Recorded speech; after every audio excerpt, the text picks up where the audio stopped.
दोस्तों, आज की कहानी कॉमेडी किंग बाकीलाल की कहानी है, जिसका नाम है बाकीलाल और डकारू। आप देख रहे हैं इस कहानी का शानदार पोस्टर।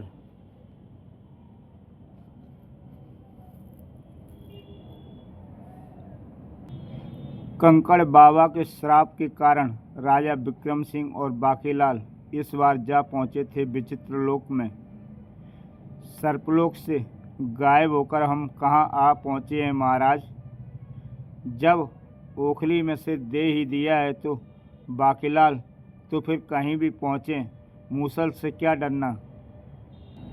तभी अरे ये क्या, ही महाराज, आपके तो पूँछ निकल आई है। पूँछ? पूरा लंगूर दिख रहा है।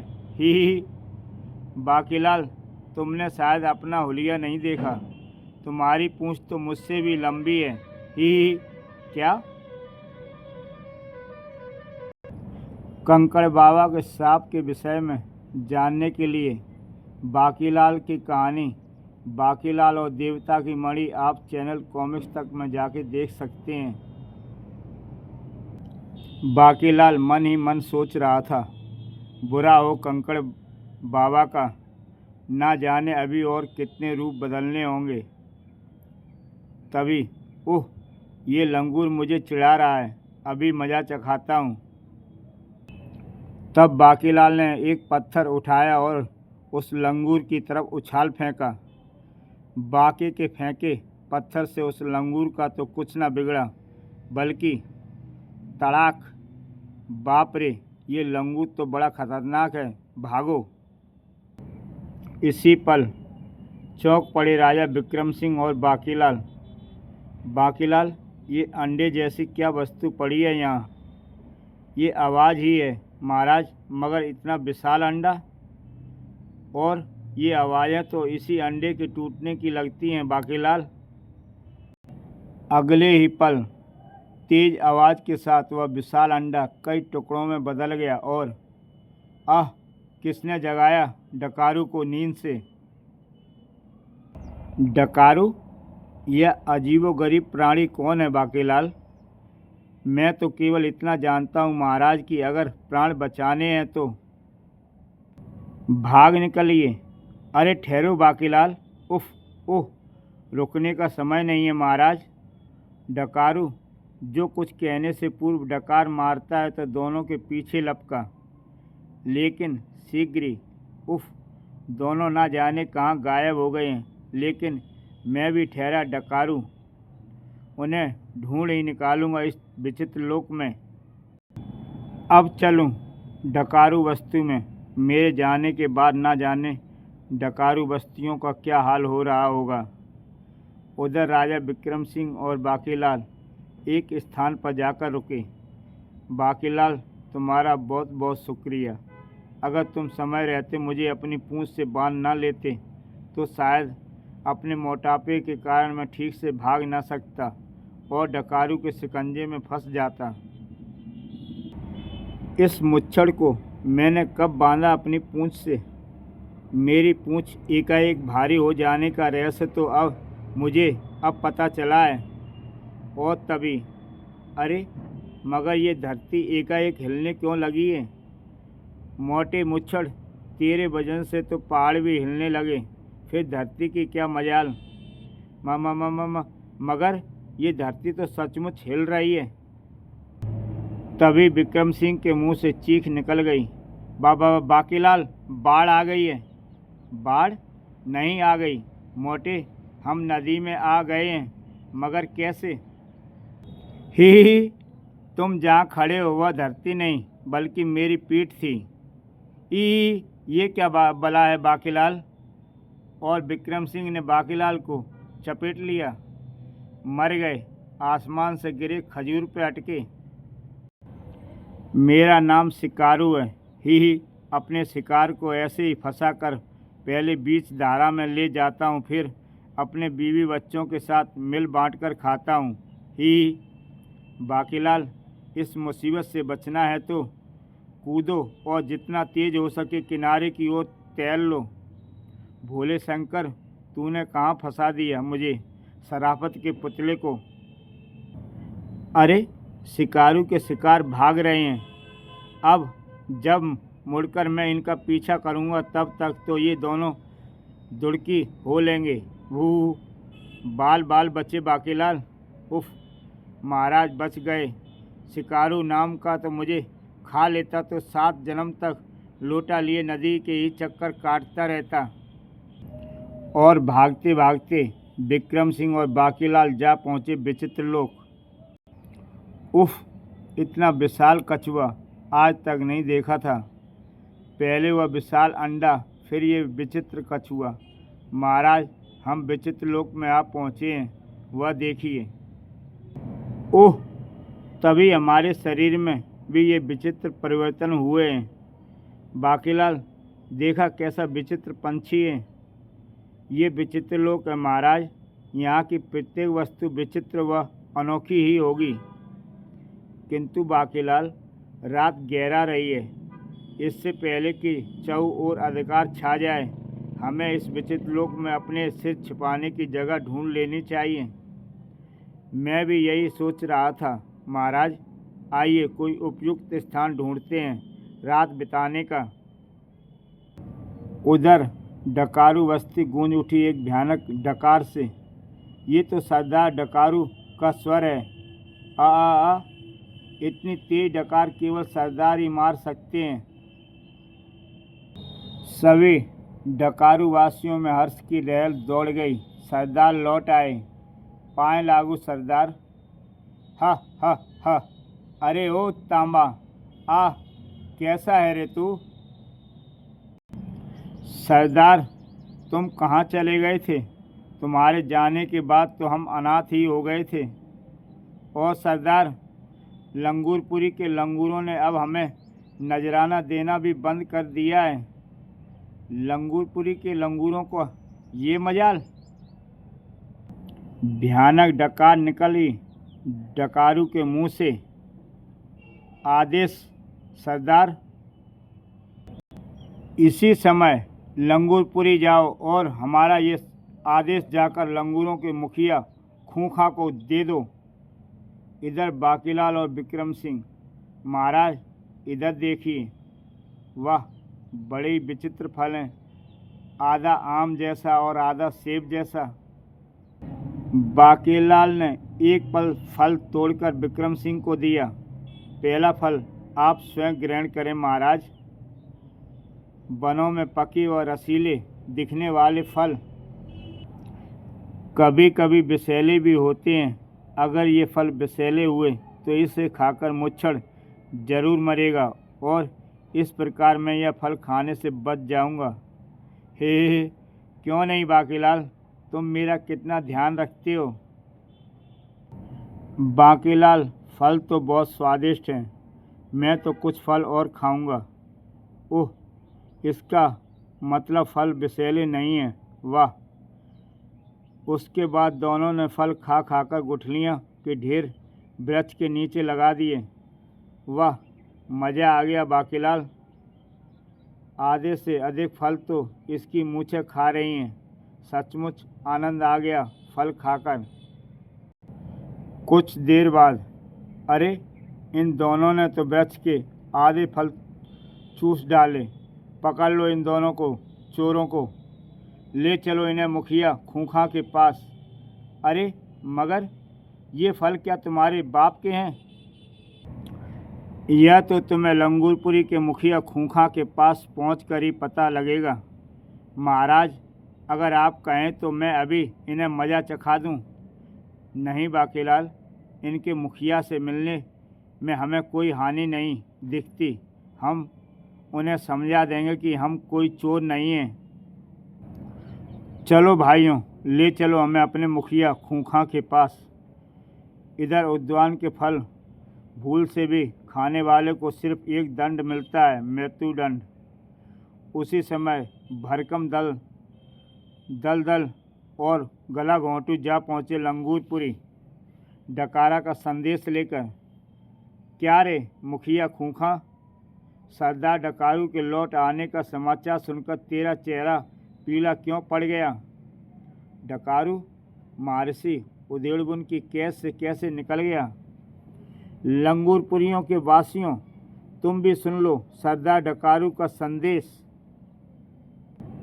सबरी बाग के सभी फलों पर केवल डकारू वासियों का अधिकार है, क्योंकि सबरी बाग के फलों का खाकर ही डकारू वासियों का हाजमा ठीक रहता है और वे अधिक डकारों से बचे रहते हैं, जिससे कि उनकी शारीरिक शक्ति नष्ट नहीं होती। इसलिए 10 टोकरे सबरी बाग के फलों के साथ हमारे पांव दबाने के लिए अपने 2 लंगूरों को भी नजराने में भेज दो। अगर तुमने हमारा ये आदेश मानने से इनकार किया तो दुष्परिणाम भुगतने के लिए तैयार रहो। तुम्हारा प्यारा मित्र सरदार डकारू। हमें कुछ देर सोचने का समय दो दलदल, तब तक तुम हमारे मेहमान बनकर रहोगे। तीनों डकारू वासियों को मेहमान घर पहुंचा दिया गया। तभी मुखिया जी की जय हो। अरे ये पूछ लंब, ये किसे पकड़ लाए हो? ये दोनों चोर सबरी बाग के फल चुराकर खा रहे थे मुखिया जी। किंतु मुखिया, हम चोर नहीं हैं। अगर हमें मालूम होता कि ये उस बाग के फल हैं। मुखिया खूंखां ने क्रोध में आकर आदेश दिया, इन दोनों को तुरंत दलदल के साथ भेजने की व्यवस्था करो। दोनों के सिर पर 5-5 टोकरे सबरी बाग के फलों के रख दिए गए और मरवा दिया। इस विक्रम सिंह ने ना जाने ये टोकरे लेकर अब कितनी दूर और कहाँ जाना होगा। शीघ्र ही दलदल, हमारे मुखिया खूंखा के सरदार डकारू के लिए ये तोहफे भेजे हैं। सरदार डकारू? डकारू का नाम सुनते ही बाकीलाल और विक्रम सिंह चौंक पड़े। अगले ही पल, नहीं बाकीलाल, ये तो हमें डकारू के पास, उफ, अब भागने का भी समय नहीं है, तुरंत ही कुछ करना होगा। डकारू बिना डकार मारे ही हमें हजम करेगा। इधर गला घोंटू ने विक्रम सिंह और बाकीलाल को दबोच लिया। तुम्हारी ये मजाल, फलों के सभी टोकरे गिरा दिए। गल घोंटू, इनके गले घोंटे दो। अब लंगूरपुरी के 4 लंगूर हमारे सरदार के पांव दबाने के लिए हमारे साथ जाएंगे। दलदल का आदेश सुनते ही दुश्मनों के गले घोंटने के लिए मेरे ये 2 हाथ बेचैन रहते हैं और गल घोंटू की बाहों का दबाव बाकीलाल और विक्रम सिंह की गर्दन पर बढ़ने लगा। ठीक उसी समय विक्रम सिंह की पूंछ गल घोंटू की टांगों में लिपट गई। यह देख दलदल चीख पड़ा, भरकम, कुचल दो इन मच्छरों को। और भरकम दौड़ा विक्रम सिंह की ओर। अब तुम दोनों नहीं बचोगे। लेकिन भरकम की राह में आ गई विक्रम सिंह और बाकीलाल की पूंछें। दोनों की पूंछों में उलझकर भरकम धड़ाम से चारों खाने चित हो गया। ये क्या? अब दलदल स्वयं आगे बढ़ा। दलदल तुम्हारा कचूमर बनाए बिना नहीं छोड़ेगा। कि तभी धड़ाक, दलदल टकराया पेड़ से, क्योंकि बाकीलाल और विक्रम सिंह एक तरफ हट गए थे। तभी एक भयानक हंसी हंसता हुआ दलदल ने वह वृक्ष उखाड़ लिया। इधर गलघोंटू पुनः उठकर बाकीलाल तथा विक्रम सिंह पर झपटा। अब तुम्हारे गले घोंट दूंगा। इसी पल दलदल ने वृक्ष बाकीलाल तथा विक्रम सिंह पर उछाल दिया। तभी बचो बाकीलाल, गलघोंटू के मुंह से निकली भयानक डकार। हाय, मर गया मैं तो। अरे दोनों कहाँ गए? तभी बाकीलाल और विक्रम सिंह की पूंछ हरकत में आई। मेरे कान में यह गुलगुली सी कैसी हो रही है? ओह, तो ये दोनों शैतान वहाँ छिपे बैठे हैं। ही, अब कहाँ जाएंगे दोनों बचकर मेरे नोकीले सींगों से। लेकिन ऊपर पहुँचने से पूर्व ही, अरे ये क्या? ये तो फांसी के फंदे हैं। हाँ बेटे, और अब तुझे फांसी पर ही लटकाएंगे हम। बाकीलाल और विक्रम सिंह ने अपनी पूंछ को जरा सा झटका दिया तो नहीं, बचाओ। फिर ये दोनों बड़े खतरनाक हैं, भाग निकलने में ही भलाई है। और जैसे ही डकारू के सैनिक वहां से भाग गए तीनों कायर कहीं के। उन्हें छोड़िए महाराज, आइए हम भी भाग चलते हैं। कि तभी वो तो भाग गए, किंतु अब तुम दोनों बचकर नहीं भाग सकते। सरदार खबरदार, हिलना मत, बुरे फंसे। शीघ्र ही क्या इन दोनों ने दलदल, भरकम और गला घोंटू जैसे दानवों को मार भगाया? जी हाँ मुखिया जी, और अब डकारू उनका बदला लेने के लिए यहाँ जरूर आएगा। ओह, इन दोनों मूर्खों के कारण लंगूरपुरी का अस्तित्व ही संकट में पड़ गया है। और लंगूरों का सरदार खूंखा सोच में पड़ गया। मुखिया खूंखा ने आदेश दिया, इन दोनों को सबरी बाग के फल चुराकर खाने के दंड के रूप में हम इन्हें मृत्युदंड देते हैं। पर चूंकि ये दोनों बहादुर हैं और हम बहादुरों की ही मौत देने का पक्ष में हैं, अतः ये दोनों अब और इस सबरी बाग के फलों का रखवाली और सिंचाई का कार्य करेंगे।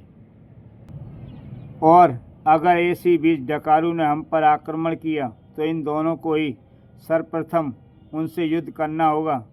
क्या? यह सुनते ही बाकीलाल क्रोध से कांप उठा। बेटे मुखिया खूंखा, तुझे भी मज़ा न चखाया तो मेरा नाम बाकीलाल नहीं। ले जाओ दोनों को सबरी बाग में, और अगर ये फरार होने की चेष्टा करें तो इन्हें वहीं घेर कर ख़त्म कर देना। कौन किसे ख़त्म करेगा ये तो समय ही बताएगा बेटे मुखिया खूंखा। बाकी इस संकट से बचने का कोई ना कोई तरकीब अवश्य सोच रहा होगा। उधर डकारू बस्ती में वे दो थे और तुम तीन, फिर भी खाली हाथ वापस आ गए। अरे ओ तांबा, डकारू का नाम पूरा ही मिट्टी में मिला दिया रे। तीनों ने, इनको सज़ा मिलेगी, ज़रूर मिलेगी। अरे ओ तांबा, कितनी धार है तेरी तलवार की? बहुत तेज सरदार। और सरदार डकारू ने आओ देखा ना ताब और तीनों की गर्दन धड़ से जुदा कर दी। जो डर गया समझो मर गया। और सरदार चीख उठा, शरद पूर्णिमा कब है रे तांबा? कल ही सरदार। कल हम चलेंगे लंगूरपुरी, बहुत डकार आता है रे। सबरी बाग के फल खाएंगे तो कुछ चैन मिलेगा। उधर बाकीलाल और विक्रम सिंह को लेकर लंगूर सैनिक सबरी बाग में एक वृक्ष के सामने पहुँचे। तुम दोनों को इसी एक वृक्ष की सिंचाई पर अधिक ध्यान देना है। सिर्फ एक वृक्ष की सिंचाई? हाँ, क्योंकि दरअसल यही एक वृक्ष मात्र अमृत फल का वृक्ष है, से सभी विष वृक्ष हैं। तुम दोनों बहुत भाग्यशाली हो जो तुमने इसी वृक्ष के फल खाए। अगर दूसरे किसी वृक्ष के फल खा लेते तो विष के प्रभाव से तुम तुरंत बूढ़े कमज़ोर होकर शीघ्र ही मर जाते। क्या? किंतु अगर इन अमृत फलों को कोई नहीं खा सकता तो फिर क्या ये फल केवल देखने के लिए उगाए गए हैं?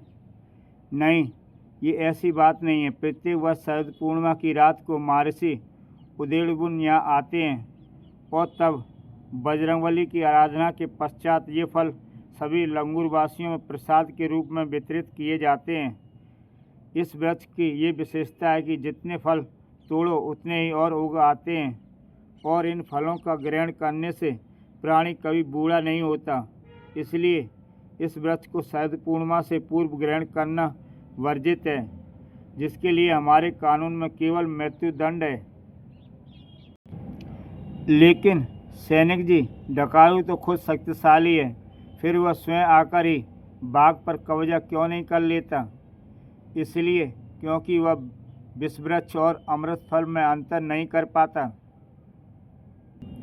विष वृक्ष खाने से डकारूवासी बूढ़े तो नहीं होते, लेकिन उनका हाजमा और अधिक खराब हो जाता है और वे भयानक डकारों से आसमान गूंजा देते हैं, जबकि अमृत फल खाकर वे अधिक डकारों से बचे रहते हैं। अगली शरद पूर्णिमा की रात कब होगी सैनिक जी? कल ही। किंतु तुम ये सब क्यों पूछ रहे हो? चुपचाप अपने काम में लग जाओ।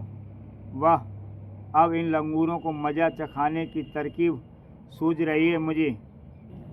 बाकीलाल और विक्रम सिंह उस वृक्ष की सिंचाई व देखभाल में लग गए। ऐसी सिंचाई करूँगा इस वृक्ष की कि कल रात पता चलेगा कि इस वृक्ष के फलों की मिठास बुरे फंसे लंगूरपुरी आकर। उसी रात ओह, सारे लंगूर सैनिक ऊँग रहे हैं, यही उचित अवसर है। बाकीलाल तुरंत एक विष वृक्ष पर चढ़ गया। इन विष फलों को पीसकर इनका रस ही अब आएगा मज़ा। फिर प्रातः ही, बाकीलाल तुम वृक्ष पर चढ़े क्या कर रहे हो? ओह सैनिक, जल छिड़क कर इन फलों पर जमी धूल साफ कर रहा हूँ सैनिक जी। ओह अच्छा अच्छा। पर बाकीलाल तो अपनी खिचड़ी अलग ही पका रहा था। ही, इन फुब्बारों में भरा विष फलों का रस जब इन अमृत फलों को स्पर्श करेगा, ही, और जब ये सभी लंगूर बूढ़े व कमज़ोर होकर शीघ्र ही मर जाएंगे तो इन अमृत वृक्ष पर केवल मेरा अधिकार होगा और इन्हें खाकर मैं कभी बूढ़ा नहीं होऊंगा। और जब मैं डकारू को कई टोकरी अमृत फल के उपहार स्वरूप दूंगा तो वह अवश्य मुझसे प्रसन्न होकर मेरा अहित नहीं करेगा। उसी शाम, बाकीलाल मेरा तो दिल घबरा रहा है, डकारू कभी भी यहाँ आ सकता है। आप बेफिक्र रहें महाराज, मेरे रहते आपको भयभीत होने की आवश्यकता नहीं। बाकीलाल विक्रम सिंह जल्दी से अमृत फलों के 10 टोकरे लेकर बजरंगबली के पूजा स्थल पर पहुंचा दो। महर्षि उदयगुन भी बस पहुंचने ही वाले हैं। और बाकीलाल और विक्रम सिंह अपने काम में जुट गए। इधर महर्षि उदयगुन भी आ पहुंचे थे। मुखिया खूंखा, आज पूरा पूजा स्थल पर इतनी सैनिक व्यवस्था क्यों? आज डकारू लंगूरपुरी पर अवश्य आक्रमण करेगा महर्षि। डकारू पर उसे तो हमने कैद कर दिया था, वह कैद से छूट गया महर्षि। यही नहीं, बाकीलाल और विक्रम सिंह के नाम के इन मूर्खों ने डकारुओं के 3 शैतानों पर हाथ उठाकर डकारुओं से दुश्मनी ले ली है। आज शरद पूर्णिमा की रात है, डकारू अवश्य आक्रमण करेगा महर्षि। ओह, मैं अपनी सिद्ध शक्तियों का इस्तेमाल 10 वर्षों में केवल एक बार ही कर सकता हूँ और डकारू को एक बार कैद करके मैंने उस शक्ति का इस्तेमाल कर लिया। लेकिन डकारू मेरी कैद से स्वतंत्र कैसे हो गया? मैं अभी इस बात का पता लगाता हूँ। और ओह, तो इस बाकीलाल के कारण ही डकारू मेरी कैद से छूट निकला है। दूसरे ही पल महर्षि उदयगुन में क्रोध में आकर आदेश दिया, इन दोनों को पकड़कर बांध दो। डकारू इन्हीं के कारण मेरी कैद से निकल भागा है। उफ, अरे मगर लंगूर सैनिकों ने दोनों को तुरंत बांध दिया। इस प्रकार आरंभ हुई पूजा। बोलो हनुमान जी की जय, जय जय बजरंग बली की जय। उफ, कमबख्तों ने कितना कसकर बांधा है, पर मेरा नाम भी बाकीलाल है। बेटा लंगूरों, जरा फलों का प्रसाद तो चख लो, तब पता चलेगा तुम्हें भी। फलों का प्रसाद बांटा जाने लगा। प्रसाद ग्रहण करो पुत्र। ओह अवश्य महर्षि। अभी ये प्रसाद ग्रहण करने वाले ही थी कि तभी, सावधान सावधान, डकारू आ रहा है। तभी एक लंगूर सैनिक भागता हुआ वहां आया। महर्षि महर्षि, डकारू अपने कई डकारुओं के साथ आ रहा है। सुनिए, डकारों से आसमान गूंज रहा है। मर गए। इस कमबख्त डकारू को भी अभी आना था। अभी तो इन नामुरादों ने फल ग्रहण भी नहीं किए। मर गए डकारू, अब हम दोनों को नहीं छोड़ेगा वह। महर्षि ने चिल्लाकर आदेश दिया, डकारुओं को लंगूरपुरी में प्रवेश करने से रोका जाए। इधर से डकारू अपनी सेना के साथ बढ़ा चला आ रहा था। ओह, आज उस महर्षि उदयगुण को भी मज़ा चखाऊंगा जिसने मुझे सड़े अंडे में बंद कर दिया था। आगे बढ़ो और घेर लो पूरी लंगूरपुरी को, किंतु ध्यान रहे मुखिया सहित सब लंगूरों को जीवित ही पकड़ना है, वरना हम अमृत फल की पहचान नहीं कर सकेंगे। इधर से डकारुओं की भीड़, उधर से लंगूरों की सेना आगे बढ़ी और छिड़ गया युद्ध। सरदार डकारू से कैसे जीतोगे बच्चे, बचाओ। और सरदार डकारू की खड़ग लंगूरों पर टूट पड़ी। एक भी डकारू बचकर न जाने पाए। ओह, बचा मेरा वार। शीघ्र ही डकारुओं ने लंगूरों पर धावा बोलकर कब्जा कर लिया। हाय, मैं मर गया। तभी डकारू चीख पड़ा, सरदार सरदार, अमृत फल। तभी सरदार डकारू की निगाहें अमृत फल की टोकरियों की ओर घूम गईं। अमृत फल, ओह हाँ, निसंदेह ये अमृत फल ही हैं। टूट पड़ो इन फलों पर। और सभी अमृत फल की ओर दौड़ पड़े। क्यों महर्षि उदयगुण, अब जब हम और हमारे साथी ये फल चबाएंगे तब तक तेरी सांस चलेगी। ये फल ख़त्म होंगे और इधर तू ख़त्म होगा। और सरदार अमृत फल नहीं। उफ, ये उल्टी गंगा कैसे बह निकली। वे फल तो सभी डकारू खा रहे हैं। कचर पचर की आवाज़ों से वातावरण गूंज उठा और मज़ा आ गया। अचानक चौंक पड़ा सरदार डकारू। ये दोनों तो वही हैं, मर गए, मेरे अज्ञात मददगार। मददगार? तुम्हें किसने बांधा? मैं बिना डकार लिए हजम कर जाऊंगा उसे। यह सब क्या हो रहा है प्रभु? हम इसके मददगार कैसे हो गए? अगर तुम पत्थर फेंककर वह अंडा ना तोड़ते तो मैं उस सड़े अंडे की बदबू से अब तक मर खप गया होता। बोलो, किसने बांधा तुम्हें? ओह, तो यह चक्कर है महर्षि उदयगुण ने। और अब मैं इस महर्षि उदयगुण को जीवित नहीं छोड़ूंगा। इसी ने मुझे भी सड़े अंडे में बंद किया था। और डकारू ने महर्षि को अपनी बाहों में जकड़ लिया। किंतु इससे पूर्व कि वह महर्षि उदयगुण का कोई अहित कर सकता, और वह एक भयानक चीख से तड़प उठा। ओह, यह क्या? वातावरण भयानक किस्म के डकारों से गूंज उठा। ओह, धोखा, हमारे साथ धोखा हुआ। अमृत फलों के स्थान पर ये तो। अरे, इन डकारुओं को क्या हुआ? ऐसे प्रतीत होता है जैसे इन्होंने विष फल खा लिए हैं। किंतु ये तो अमृत फल हैं। इसमें ज़रूर कोई रहस्य है। अब खुली पोल मेरी।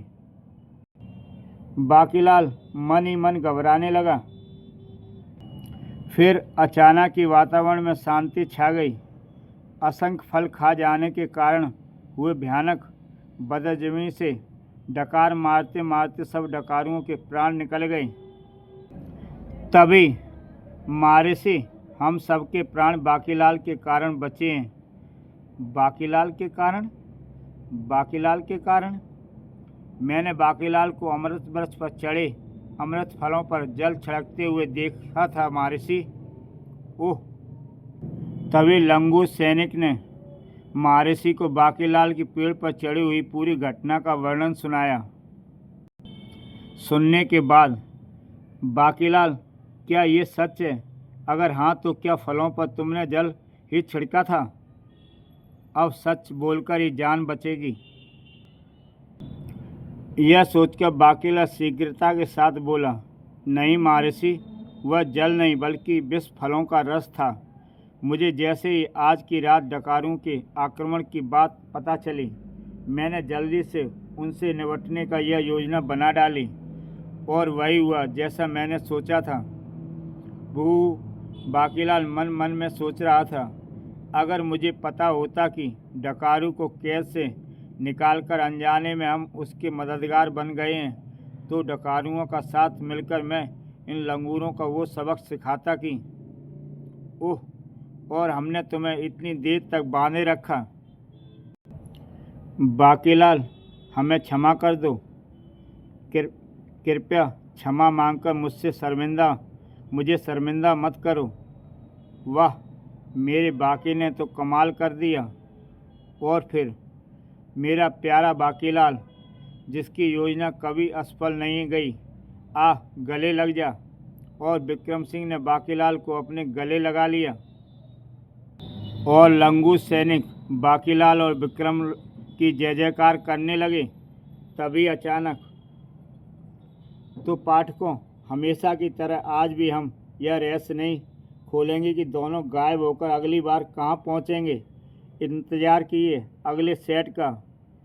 और इसी के साथ बाकीलाल और विक्रम सिंह वहाँ से गायब हो गए।